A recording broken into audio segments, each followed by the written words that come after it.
Alright guys, science lesson by video number 1. 7.P.2.3.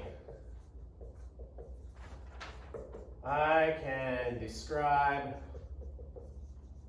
energy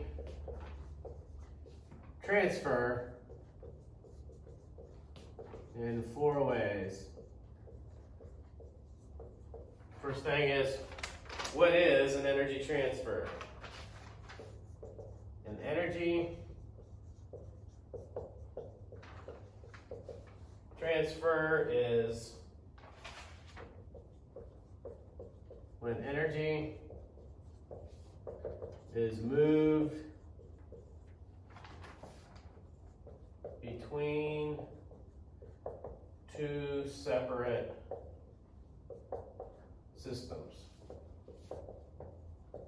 When we say systems, I mean it could be anything. It could be, when I'm pushing on a box, one system's me, the other system's the box. And another way, if I'm heating a pot on the stove, the stove's heat, the stove is one system, the pot's another system, and then the water inside the pot's even a third system. So we're talking about an energy transfer is when energy is moved between 2 separate systems.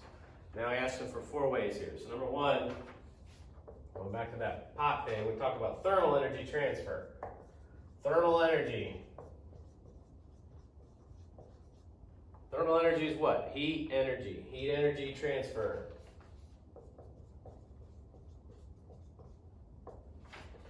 It's when a warmer object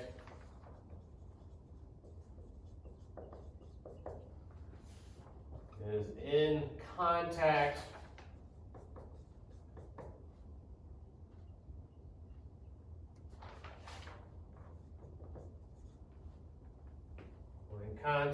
or close association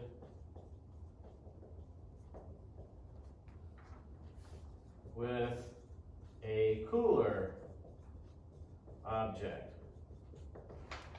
So again, we're talking about thermal energy transfer when a warmer object is in contact or close association with a cooler object. And I said contact's pretty easy. Again, pot on the stove, boiling the water, the pot's in contact with the stove. The heat transfers from the stove to the pot, and then the water in the pot is in contact with the pot, transfers that way. That transfer is what? You have 3 choices: conduction, convection, radiation. Which one is it? It's conduction. You got conduction. Then when you have convection is when, say, you have a fire, if you're sitting around a campfire or sitting around a fire in the fireplace, and then you feel the heat from the fire even though your hand's not physically touching the flames. That's radiation. Now, that's why I said close association with. So, even the stove is warm and you can feel it as your hand gets closer. Even though you're not physically touching the stove, it's hot. You can feel it. That's radiation. Then the last one is convection. That is the heat moving through a fluid, as it will. When we say a fluid, that can be either a liquid or air. Air acts like a fluid. Trust me, it does. So we always say air is a fluid. So convection is just heat traveling through a fluid. So energy transfer, thermal energy transfer is when a warmer object is in contact or close association with a cooler object. And it transfers it through conduction, radiation, or convection. Conduction meaning touching, radiation meaning you can feel it, and convection is heats up a certain amount of particles. You see this in thunderstorms where hot air rises in the middle and the cool air falls around the outside, creates what they call a convection cell, which is what we also call a thunderstorm. So convection occurs in nature. Convection occurs in pots of boiling water, where the water is boiled on the bottom, where it's in contact with the bottom of the pan, gets warmer, rises up, and then the cooler water that was around it goes back around. So convection kind of looks like circular motion like this. So warmer, cooler.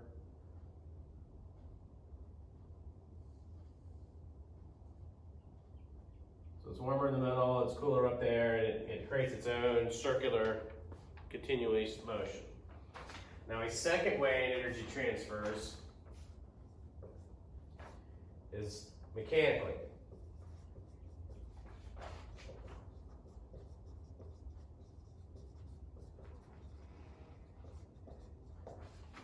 So mechanical energy transfer is when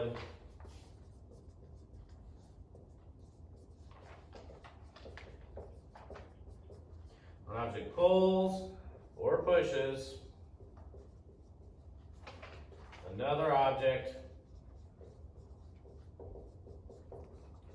and moves it. Big piece there is moving it. You have to move it, because if you push on something but it doesn't move, you haven't actually transferred any energy into it as far as mechanical energy. Remember, mechanical energy is potential or motion. So if it hasn't moved and you haven't lifted it off the ground and given it, some gravitational potential energy, you haven't given any energy to it in the long run. So that's number 2, mechanical energy. So it's simply push an object, it moves, you've transferred mechanical energy to it. 3 is electrical.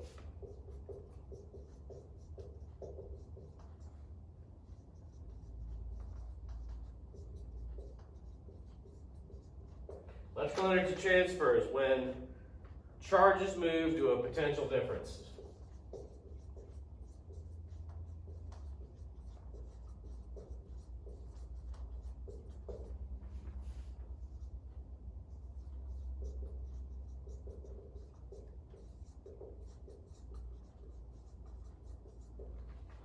So it's like the positive and negative ends of a battery, where you have the potential is different on one side. Potential, you got to think about potential like kinetic energy, something raised up. So the fact that something is raised up has potential energy.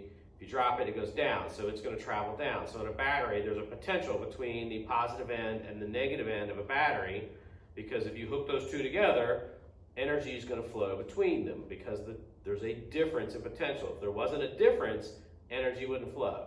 So imagine a dead battery, you hook a wire between the two ends, nothing happens because it's dead. There's no potential difference between the two. But in a battery that's got juice in it, when you hook something between the two ends, energy will flow because there's a potential difference. If you go to the front page of Google Classroom and you look at the physics tutorial, it talks about potential difference in detail. So please, if you have any questions about potential difference, it's a concept that's kind of hard to grasp, but just think about it is, if I've got a plate, I got a rod between it, I got another plate, there's a bunch of positives up here, and there's a bunch of negatives down here. The positives are going to want to flow down through the attachment to the negatives. But for every one that flows, it kind of cancels each other out. And then once they've all flown and canceled each other out, then there's no potential difference between the two, and so nothing more flows.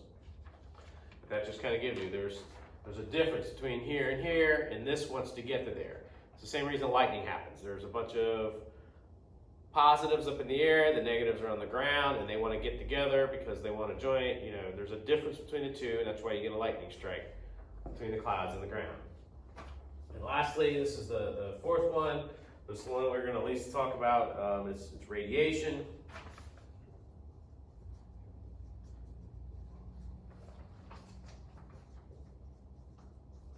Energy transfer.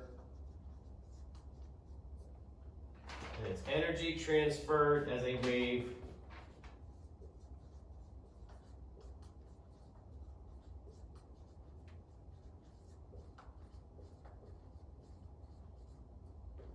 energy transferred as a wave. Light comes from the sun, moves through space as a wave. Only time you can get energy through space, where there's no material, it's a vacuum, there's nothing there, so sound doesn't travel in space. Heat, can't travel by conduction through space, but it can travel as a wave from the sun, and thereby we get energy in the form of waves from the sun. That's how radiation energy transfers, is by waves. Radio waves. So when the transmitter transmits radio waves, a radio wave looks like a wave. It's energy transfer through the form of radiation. Heat is a form of radiation. Is a form of energy transfer as a wave. What else? Let's see. So light, radio waves, heat waves, electromagnetic X-rays, There's the ray, travels as a wave, goes through you, goes through your, the flesh, but won't go through the bone. That's why we get X-rays that show us our bone structure, because those waves will go through us.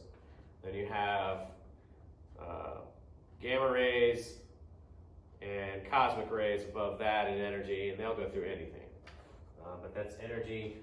So there's your 4 ways of energy transfer: thermal energy transfer, mechanical energy transfer, electrical energy transfer, and radiation energy transfer. So this is the end of day 1 lesson. As far as the material, you guys have do your vocabulary study, and then there's a quizzes that you want to take after that will relate to this. But check in on the front page of Google Classroom for some of the written materials that go with this too. Thank you.